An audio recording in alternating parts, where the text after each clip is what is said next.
அவங்க சொல்றாங்கல்ல, அதிமுக இபிஎஸ் சொல்றாரு, கொள்கை வேறு கூட்டணி வேறு.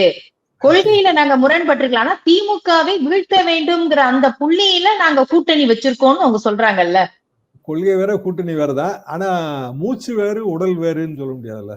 மூச்சு விட்டா தானங்க உடல் இருக்கும்.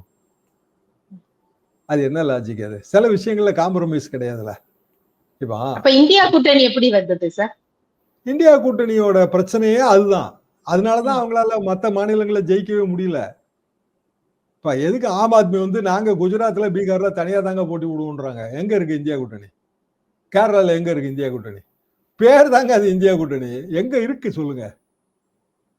சரி, இங்க கூட அப்படிதானே சார்? திமுகவும் கம்யூனிஸ்டும் ஒண்ணா? திமுக கூட்டணி தான், கம்யூனிஸ்ட் எல்லாம் வேற இல்ல. ஆனா அடிப்படை கொள்கையில இப்ப உதாரணமா திமுக ஏற்கனவே வந்து ஒரு அதிக பணி நேரம் ஒரு கொள்கையை கொண்டு வந்தாங்க, கம்யூனிஸ்ட்கள் எதிர்த்தாங்க. இல்ல அது கொண்டு வந்தாங்க ஆகணும்னு உறுதியா இருந்தா கம்யூனிஸ்ட்கள் வெளியில வந்துருவாங்க. சில விஷயங்களை அவங்க விட்டு கொடுக்க முடியாதுல்ல. சில விஷயங்கள் வந்து ஒரு கட்சியோட அடிப்படை, அதை விட்டு கொடுக்கவே முடியாது. அப்ப தமிழ்நாட்டோட அடிப்படைங்கிறது இருமொழி கொள்கை. ஏன்னா அது அண்ணா காலத்துல இருந்து வர்ற கொள்கை.